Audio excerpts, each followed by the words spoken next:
Hello students, welcome back to our channel.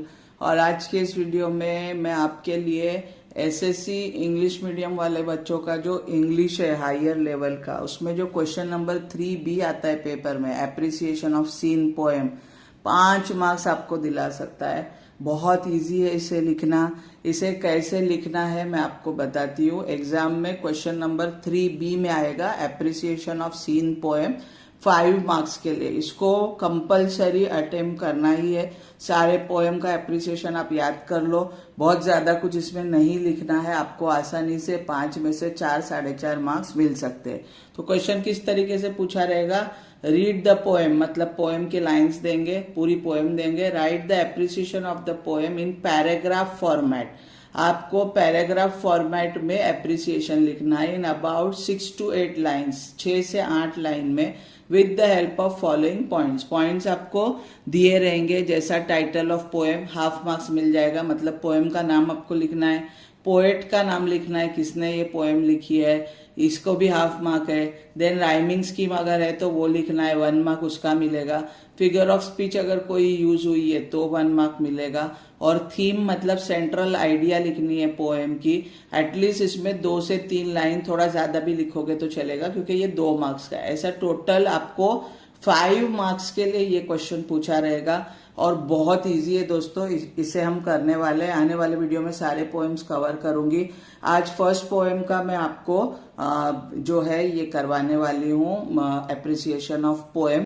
दोनों तरीकों से मैं आपको बताऊंगी, पॉइंट फॉर्मेट भी बताऊंगी और पैराग्राफ फॉर्मेट भी बताऊंगी। एग्जाम में पॉइंट फॉर्मेट में नहीं करना है, सिर्फ अंडरस्टैंडिंग और रिवीजन के लिए है वो।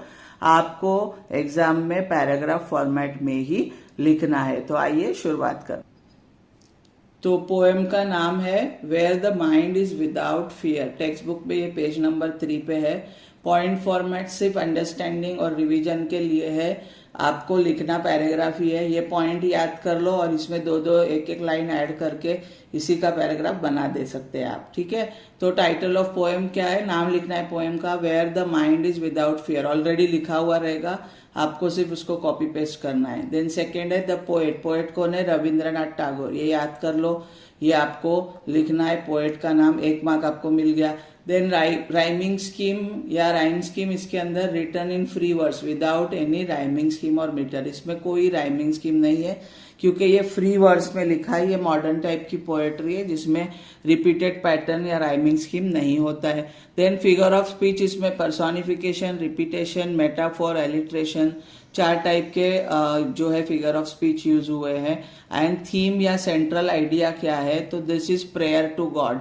ये जो पोएम है वो प्रेयर की गई है गॉड को। टैगोर ने प्रेयर किया है गॉड को। Tagore ask him to awaken his country into heaven of freedom. Tagore God से सवाल कर रहे हैं कि मेरे कंट्री को तू हेवन ऑफ फ्रीडम में लेके जा, where there is total freedom of good thought, good words and good action. जहां पे टोटल फ्रीडम होगा अच्छे सोच का, थॉट्स यानी सोच, अच्छे वर्ड्स का और अच्छी एक्शन का। तो ये पॉइंट फॉर्मेट में आप याद कर लिए, लेकिन लिखना किस में है, पैराग्राफ फॉर्म में। तो पैराग्राफ फॉर्मेट में इसे हम कैसे लिखेंगे आइए देखते हैं। एग्जाम में पैराग्राफ फॉर्मेट में ही लिखना है, ध्यान रखना है।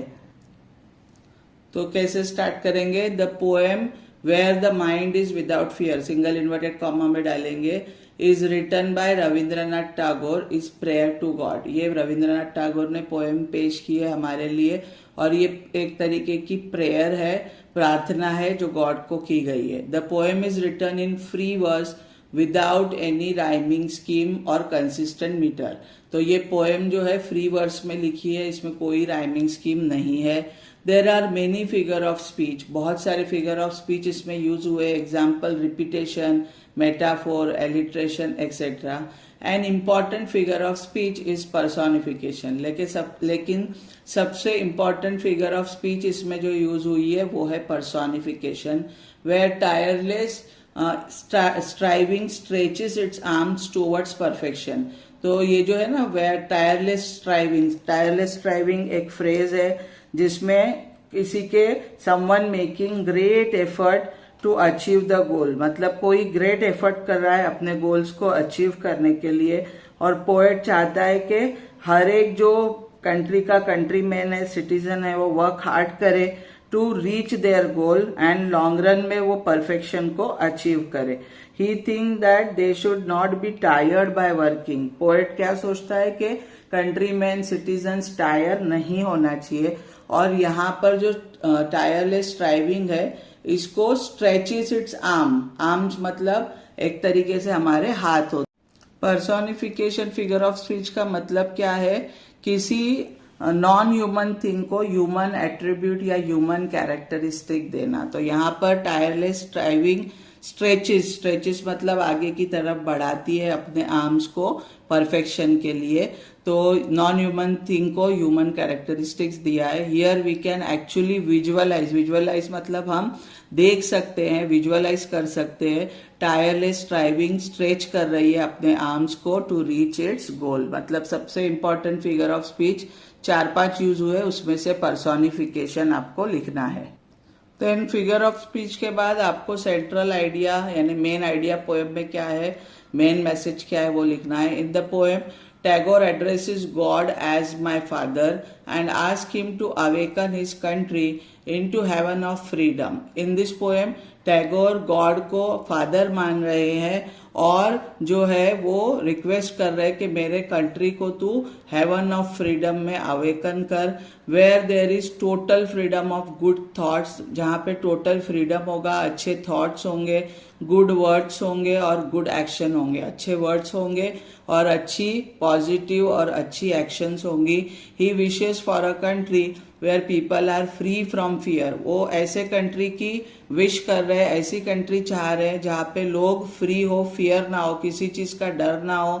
Where knowledge is free to all individuals, और नॉलेज सबके लिए फ्री हो। And people from all caste and religions are united, और लोग सारे कास्ट के, रिलीजन के सारे लोग यूनाइट हो जाए। धर्म के नाम पे कोई झगड़ा ना हो, कोई इंडिविजुअल इलिटरेट ना रहे, और पूरा हेवन ऑफ फ्रीडम मिल जाए कंट्री को। ये इच्छा, ये दुआ इस पोएम के जरिए टैगोर ने गॉड से की है। तो एक तरीके से ये प्रेयर ही है। होप मैंने पूरा डिटेल में एक्सप्लेन की हूँ, कोई पॉइंट नहीं समझा हो, कुछ भी डाउट हो तो प्लीज कमेंट सेक्शन बॉक्स में जरूर लिखिए। आने वाले पोएम में सारे एप्रिसिएशंस में कवर करूंगी इंग्लिश के।